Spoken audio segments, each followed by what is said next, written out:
Hey everyone, and welcome back to the channel. Strap in because today's story is a doozy.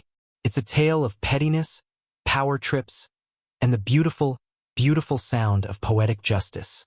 This is the story of how my homeowners association, led by a woman I can only describe as the final boss of Karens, tried to destroy a piece of my family's history, and how I, in response, quite literally pulled the plug on their $4 million vanity project.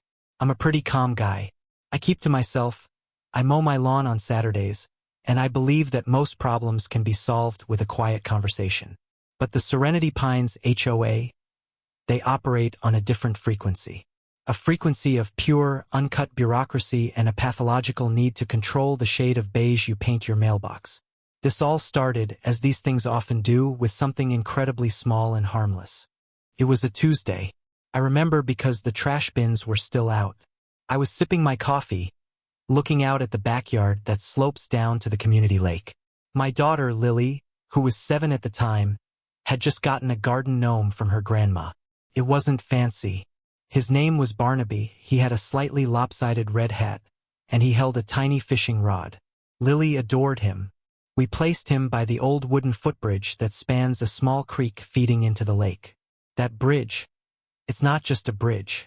My grandfather built it with his own hands 50 years ago, back before this was Serenity Pines, and was just a bunch of wooded lots. It's the spot where I proposed to my wife. It's where Lily loves to toss pebbles and watch the ripples. It's weathered and a little crooked, but it's solid. It's family. 3 days after Barnaby took up his post, the first letter arrived. It was on that crisp, official HOA letterhead. Serenity Pines Homeowners Association. Notice of violation. Case number 7382. Dear resident, it has come to our attention that your property is in violation of Community Bylaw Section 12, subsection C, prohibited lawn ornaments and figurines. The unauthorized gnome, approximate 14 in height, garish coloration, must be removed immediately. Furthermore, the aforementioned bridge structure, unpermitted, non-conforming design, is also in violation of Bylaw Section 8. All external structures requiring prior architectural review committee approval. You have 48 hours to rectify these violations, or a fine of $50 per day per violation will be levied. Sincerely, Beverly Henderson, President, Serenity Pines HOA. I sighed. A fine for a gnome? And the bridge? It had been there for decades. I figured it was a simple misunderstanding. I decided to handle it the reasonable, adult way. I called Beverly. Beverly, hi, it's Alex from 142 Lakeview Drive. I got your letter about the gnome and the bridge. Her voice was like ice cracking. The violation notice, yes. The 48-hour clock is ticking, Alex. Right? Well, the gnome is my daughter's. It's harmless. And the bridge has been there since before the HOA even existed. The covenants run with the land, Alex, she recited, as if reading from a legal textbook she'd memorized. All structures must conform to current standards. That bridge is a safety hazard and an eyesore. It does not have ARC approval. The gnome is tacky. Remove them. I'm not removing my grandfather's bridge, Beverly. Then you'll be fined. Good day. And so the fine started. $100 a day. I paid the first week out of principle with a letter explaining, again, the history of the bridge. It was ignored. The next notice came with a grainy, zoomed-in photo of the bridge, a red circle drawn around a slightly loose handrail. The subject line was now imminent danger. Beverly had enlisted her flying monkeys. I'd catch my neighbor, Gary, from 2 houses down, taking a walk, with his phone pointed directly at my yard. He'd give me a weak smile and a wave. I started waving back with both hands. The HOA meetings became my personal theater of the absurd. I went to the next one, hoping to appeal to the board. Madam President, I began, trying to keep my voice level. This bridge is a part of my property's history, structurally sound. I'm happy to repair the handrail. Beverly peered over her rhinestone-studded glasses. History is not an excuse for non-compliance. Alex, we have a standard to uphold. We can't have the neighborhood looking like a rustic junkyard. Gary from 2 houses down chimed in. It does lower the curb appeal, Alex. Think of the property values. I left that meeting with a new violation. Unkempt shrubbery, Bylaw 7B. My shrubs were perfectly kempt. The war was on. This is where I stopped being just a frustrated homeowner and started being a strategist. My calm demeanor became my greatest asset. I didn't yell. I didn't scream. I started a digital folder. I documented everything. Every letter was scanned. Every email was saved. I recorded every voicemail, where legal. I took time-stamped photos of my property from every angle, proving its pristine condition. I even set up a discreet security camera facing the bridge, just in case. And then I started reading. I downloaded the entire Serenity Pines HOA bylaws, covenants, conditions, and restrictions, the CC and RS. It was 120 pages of soul-crushing legalese, but I treated it like a college textbook. I highlighted, I made notes, I cross-referenced, and that's when I found it. The loophole, the chink in Beverly's armor. While researching the structure bylaws, I found an obscure clause about grandfathered non-conforming structures.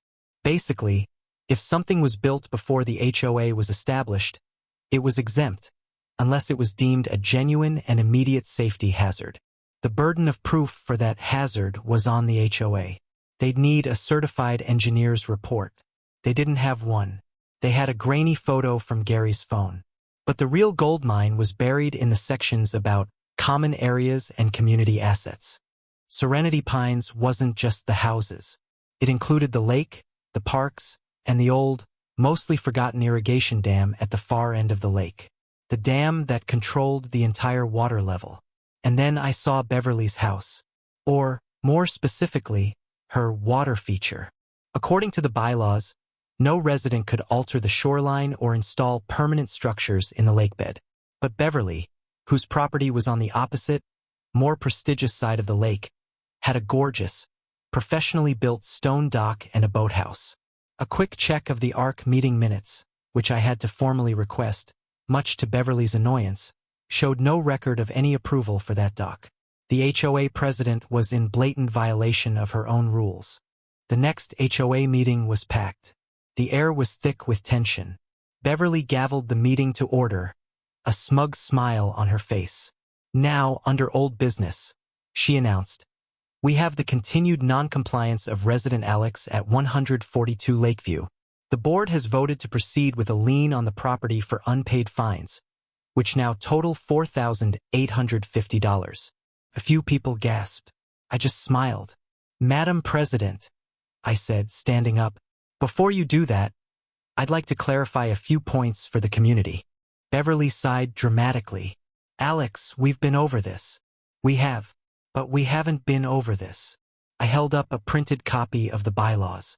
Bylaw 4, Section A, clearly states that any structure built on the lakefront requires unanimous ARC approval. Can you please tell me when your stone dock and boathouse received that approval? The room went dead silent. You could hear a pin drop. Beverly's face went from smug to pale, then to a blotchy red. That is a completely different matter, she sputtered. And it's not your concern. Oh, I think it's the concern of every homeowner here who's been fined for a mismatched shutter, I said, my voice calm but projecting to the back of the room. It's about consistent application of the rules. You fined me for a bridge my grandfather built, claiming it's an unpermitted structure, while you yourself have built a massive, unpermitted dock. I turned to the crowd. And while we're on the topic of the lake, the fines you've been collecting, a large portion is supposed to be for the maintenance of community assets, like the dam at the north end. Has anyone seen any maintenance done on that dam in the last 10 years? People started murmuring. Gary was studying his shoes intensely. Beverly was flailing. This is an outrage. You are out of order. No, Beverly, I said, finally letting a sliver of steel into my voice. You are out of compliance. I have filed a formal complaint with the State HOA Oversight Board. I suggest you drop all fines against me and every other homeowner you've bullied, and you submit your plans for that dock for retroactive approval. Or I will see you in court. I sat down. The room erupted into chatter. The meeting adjourned in chaos. I thought I'd won. The fines were suspended. Beverly was avoiding eye contact. But I underestimated the pettiness of a cornered Karen. I came home from work 2 days later to a scene of absolute devastation. My bridge was gone, reduced to a pile of splintered wood and sawdust by the creek. There was a notice nailed to my front door. Serenity Pines HOA, Notice of Remediation. An unsafe structure has been abetted by the HOA at the homeowner's expense. Costs will be billed accordingly. Lily was crying. My wife was furious. I was calm. A terrifying, focused calm. They had crossed a line that wasn't just about rules anymore. It was about legacy. It was about my family. That's when I remembered the dam. The old irrigation dam was a relic, a concrete slab with a manual spillway, a giant rusty wheel that controlled a massive metal gate. According to the original land surveys I dug up, the dam itself was on a sliver of land that was technically my property, a fact the HOA had conveniently forgotten for decades. The community only owned the lakebed itself. They wanted to talk about bylaws and structures? Fine, let's talk. I walked down to the dam that night with a giant wrench I'd bought from Harbor Freight. It was a Hail Mary, based on a property line squiggle, but it felt right. I fitted the wrench to the rusted wheel. It took all my strength, groaning and screaming in protest, but it turned, and turned, and turned.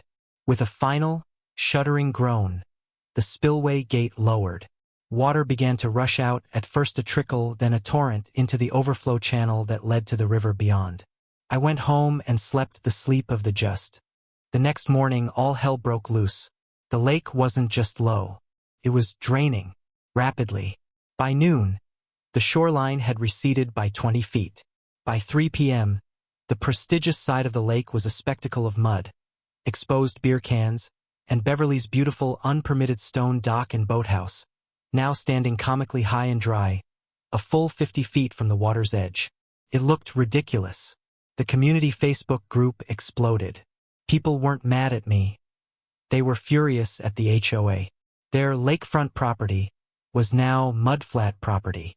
The new, for $1 million Serenity Pines Lakeside Resort and Pool Complex, the HOA's pet project that Beverly had been bragging about for months, now had a grand view of a stinking, muddy crater. The police came, so did a reporter from the local news.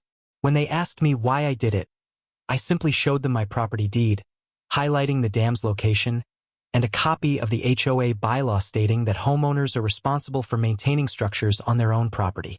I was just performing routine maintenance on my spillway, I said, blinking innocently. It hadn't been touched in years. It was a genuine and immediate safety hazard. Beverly Henderson was screaming on her lawn, pointing at her stranded dock, when the HOA's lawyer arrived. He took one look at the situation, one look at the news camera, and had a quiet, intense conversation with Beverly. The fallout was swift and beautiful. Beverly Henderson was voted out as HOA president in an emergency recall election that week. My bill for the bridge demolition was voided. All my fines were wiped clean. A new, sane board was elected, and their first act was to formally grandfather in my new bridge, which I rebuilt bigger and better with a little plaque for my grandfather, and to simplify the bylaws. The lake eventually refilled, but the resort project was dead in the water. Pun intended. The developers pulled out. As for me, I'm something of a neighborhood legend now. Gary gives me a wide, respectful berth. And every time I cross my new bridge with Lily, or see the for sale sign go up in front of Beverly's now much less valuable home, I'm reminded of a valuable lesson. You can't fight petty with petty. You have to fight it with something far more powerful. Meticulous documentation, a thorough understanding of the rules, and, when necessary, a really, really big wrench. Thanks for watching. Don't forget to like and subscribe. And if you're dealing with an HOA from hell, do your research. Justice is out there.